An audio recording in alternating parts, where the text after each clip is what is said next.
Dans ce tutoriel, vous allez voir les principales étapes d'une démarche marketing.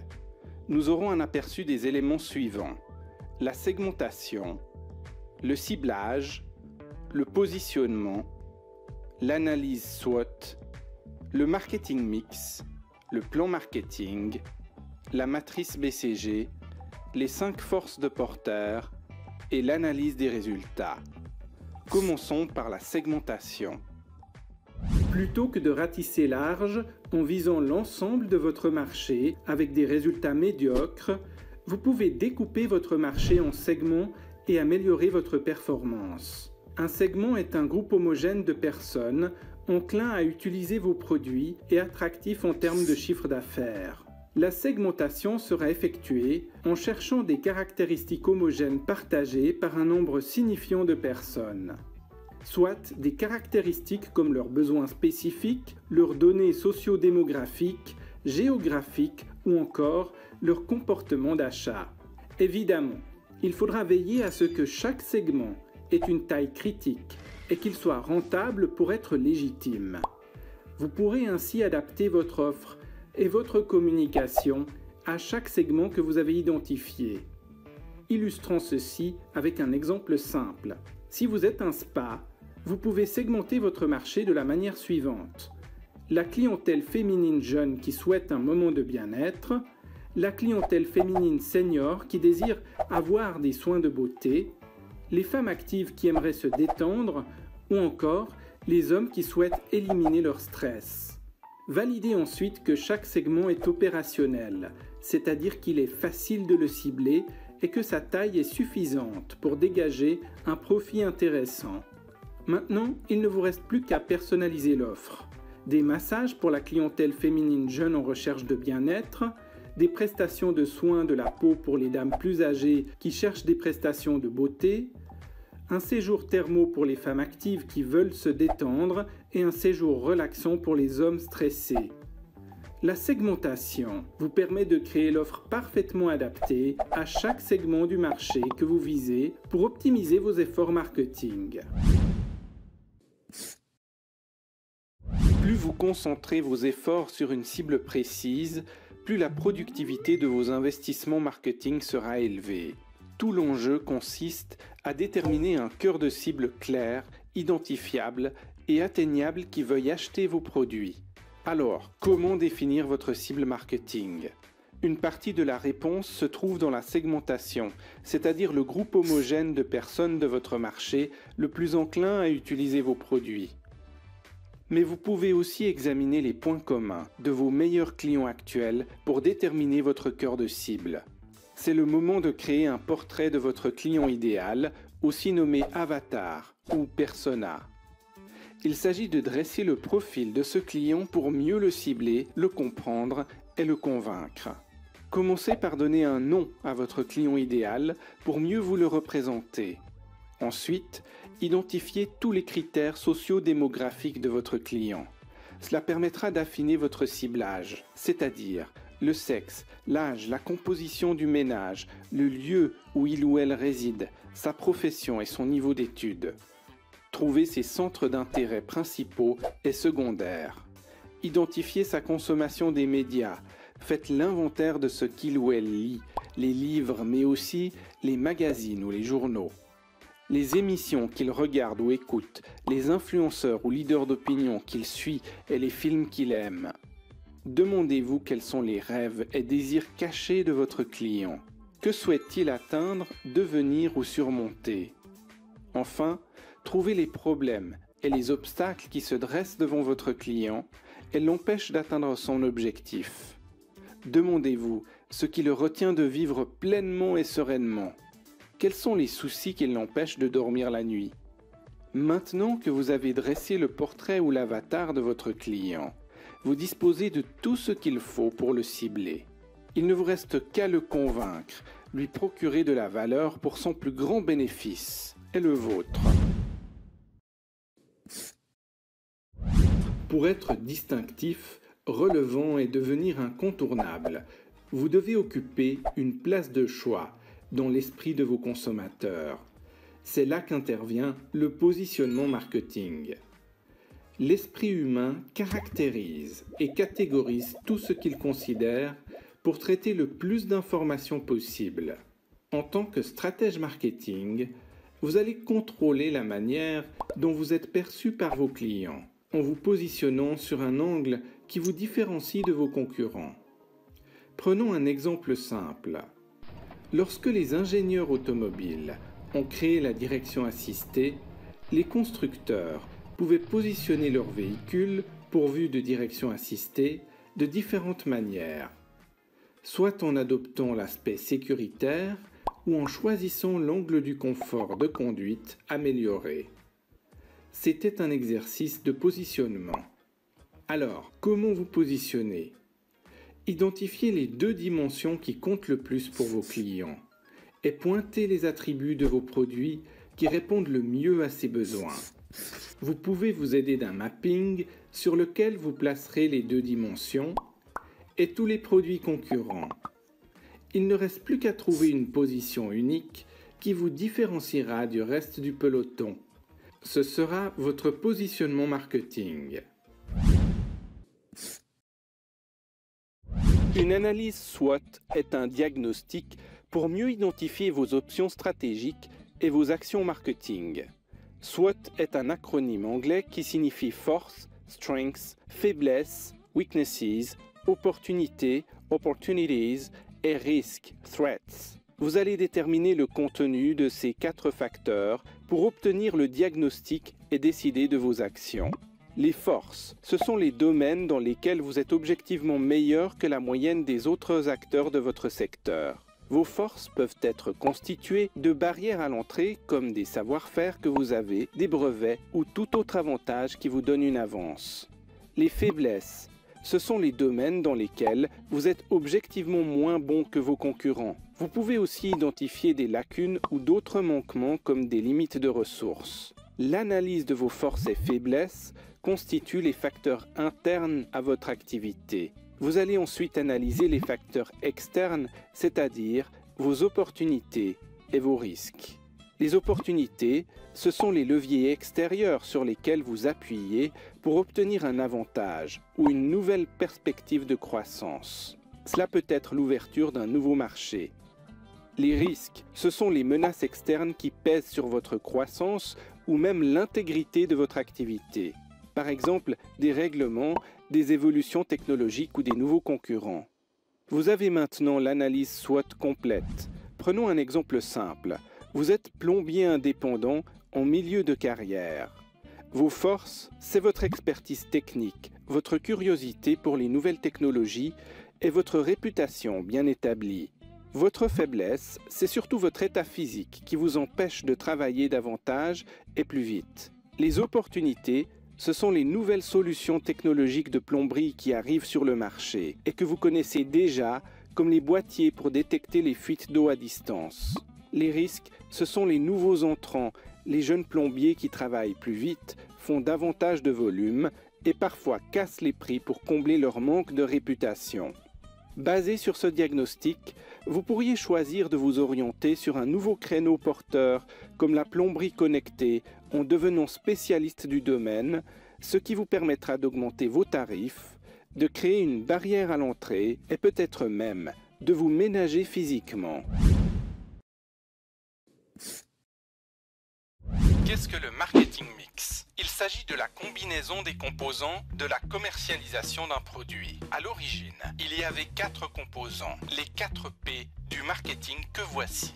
Le produit, c'est l'objet qui est commercialisé, ainsi que tous ses attributs, y compris son emballage et les éventuels services qui sont associés. Le produit n'est pas forcément physique, il peut prendre la forme d'un logiciel ou d'un service. Le prix, c'est le tarif auquel le produit ou service est vendu. La place ou la distribution, il s'agit du canal par lequel le produit est acheminé vers le client. La distribution peut être directe ou effectuée par le biais d'intermédiaires. La promotion, ce sont toutes les actions de communication du produit auprès de la bonne cible, avec les médias adaptés. Pourquoi un marketing mix ? Imaginez une pizza. L'on peut y ajouter du fromage, de la viande, des olives et même un peu de verdure. changez la quantité de chaque ingrédient et la pizza sera différente.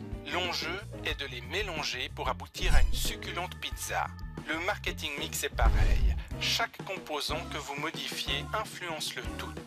Ainsi, un meilleur produit aura un impact sur le prix. Vous pouvez changer la communication, ajouter un canal de distribution et le mix sera différent.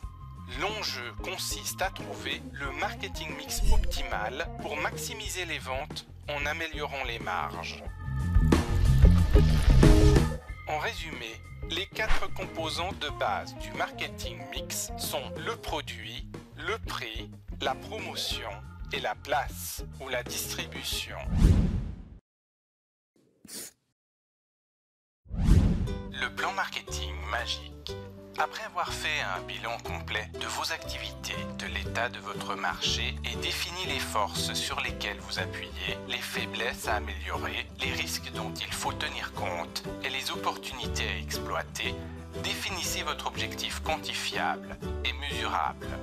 Par exemple, augmentez votre chiffre d'affaires de 3%. Une fois que vous avez fixé votre objectif, vous pouvez déterminer les axes stratégiques. Un axe stratégique est un pilier indispensable qui soutient votre objectif. Quelques exemples d'axes stratégiques. Préempter le segment des 15-25 ans. Recruter de nouveaux clients ou encore fidéliser des consommateurs existants. Si le but de votre plan est de générer une récolte de pommes avec un pommier, votre objectif sera l'ensemble des pommes de l'arbre. Chaque branche du pommier sera l'un de vos axes stratégiques. Sous chaque axe stratégique, vous allez définir une liste d'activités que vous allez disposer chronologiquement sur 12 mois. N'oubliez pas de définir des objectifs chiffrés pour chaque activité. Lorsque votre plan est prêt, il ne vous reste qu'à l'exécuter.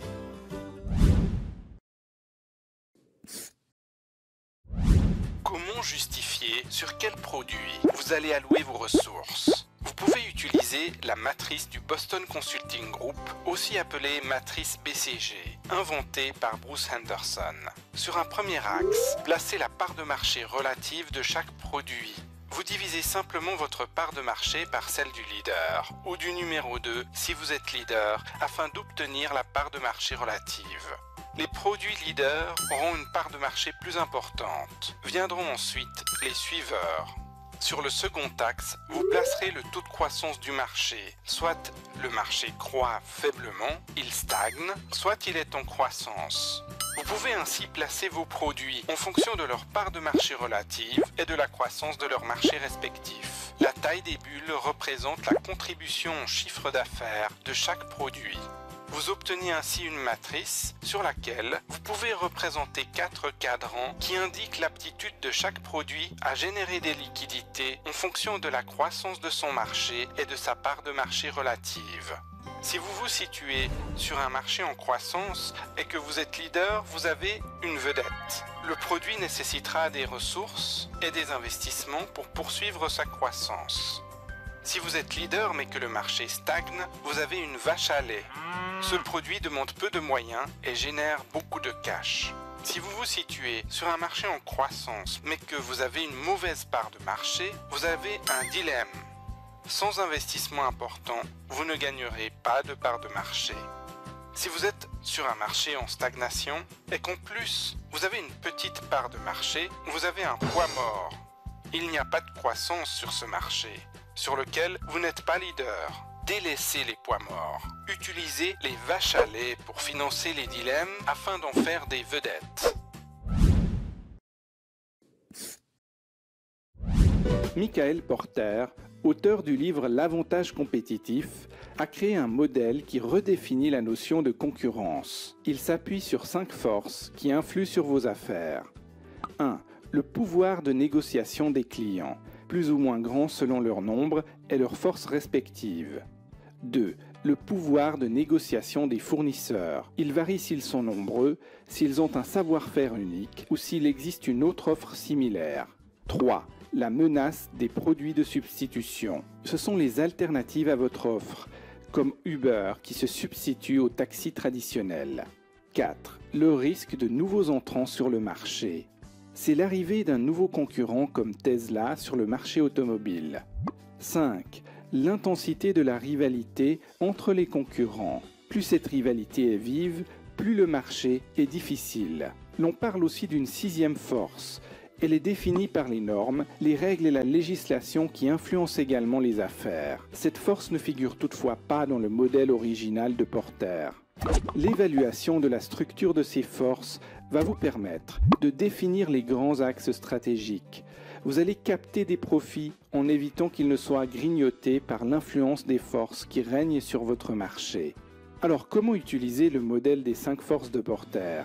Tout d'abord, analysez le poids de chacune de ces forces. Plus leur poids est important et plus la marge de manœuvre des acteurs de votre marché est limitée. Lorsque vous découvrez un moyen de mitiger l'impact de l'une de ces forces, vous obtenez un facteur clé de succès. Prenons un exemple. Imaginons que vous ayez une appli avec des exercices de yoga. Vos clients sont très nombreux et dispersés et leur pouvoir est donc moindre. Vos fournisseurs sont des instructeurs de yoga reconnus. Ils sont peu nombreux et leur pouvoir de négociation est élevé.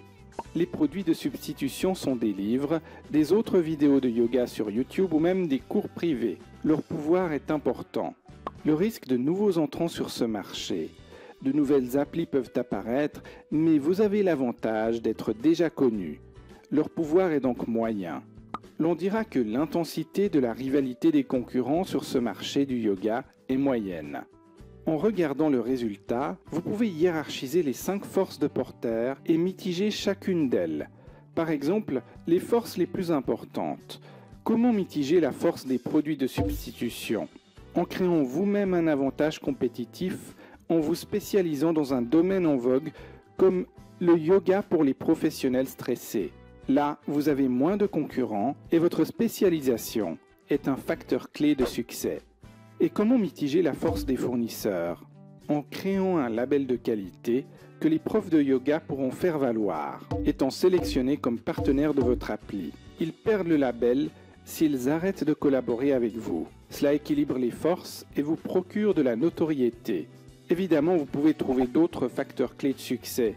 Mais dans cet exemple, vous avez maintenant 2 nouveaux avantages compétitifs grâce au modèle des 5 forces de Porter.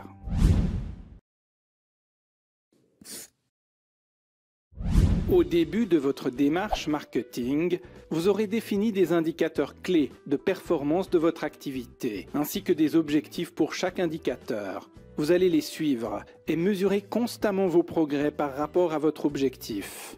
Ces indicateurs peuvent être l'évolution du chiffre d'affaires ou du profit de votre activité, votre part de marché en valeur ou en volume, le nombre de nouveaux clients recrutés, le taux de réachat de vos clients existants, la taille des transactions d'achat, et ainsi de suite. Si vous remarquez que vous n'atteignez pas votre objectif, définissez des actions correctrices pour combler cet écart, comme une promotion spéciale par exemple. Au final, vous pouvez ajouter tous vos indicateurs dans un tableau de bord, ce qui vous permettra de suivre l'évolution de votre affaire au plus près et de mieux gérer vos opérations marketing.